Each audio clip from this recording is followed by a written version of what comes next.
কারা যেন বলে হিন্দু মুসলিম ভাই ভাই, হ্যাঁ সত্যিই তো ভাই ভাই। হ্যাঁ এই ভিডিওটা দেখো একবার।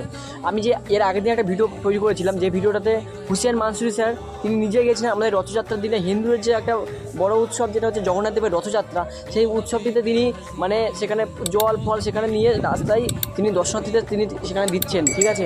আর এই ভিডিও দেখতে পাচ্ছ যে কত মানে মুসলিম ভাইরা কতজন, তারা সবাই একটা ভক্তির সঙ্গে আমাদের যে রথযাত্রাটা তারা নিজেরাও উদযাপন করছে, তারা এমনকি রাস্তায় নেমে এসছে তারা, ঠিক আছে। তো এই জন্য বলবো ধর্মটাকে বেশি গুরুত্ব না দিয়ে নিজের যে মানবিকতা, যে মানবতাটাকে বেশি গুরুত্ব দেওয়া উচিত আমাদের সবাইকে। তাহলে দেখবে আমাদের একে অপরের মধ্যে আরও বন্ডিং, আরও ভালোবাসা আরও বাড়বে, ঠিক আছে।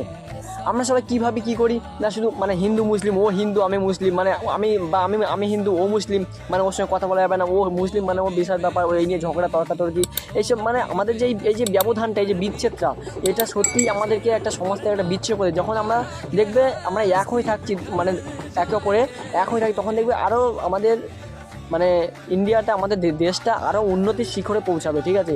তো এই জন্য আমরা যখন আমরা নিজেদের ভেতরেই যদি সবসময় বিবাদ দাঙ্গা এইরকম একটা সৃষ্টি করি, তাহলে কীভাবে সম্ভব এটা, যে আমাদের দেশটাকে আরও এগিয়ে নিয়ে যাওয়া সামনের দিকে? এটা সম্ভব হয় না। সেই জন্য বলবো ধর্মটাকে বেশি প্রাধান্য না দিয়ে আমাদের যে মানবতাটাকে বেশি গুরুত্ব দেওয়া উচিত।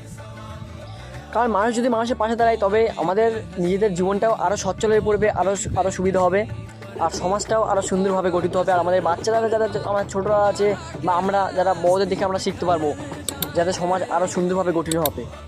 তাই আজ থেকেই আর ধর্ম নয়, ধর্মটাকে প্রাধান্য না দিয়ে আজ থেকেই মানবিকতাটাকে বেশি প্রাধান্য দাও, কারণ আমরা সবাই মানুষ। তো গাইস আজকে ভিডিওটা এই পর্যন্তই। তো দেখা হচ্ছে অন্য কোনো ভিডিওতে। আর আমাকে তোমরা প্লিজ একটু সাপোর্ট করে দিও যদি নতুন হয়ে থাকো আমার ভিডিওতে। তো আজকের মতো এই ভিডিওটা এই পর্যন্তই রাখছি, বাই।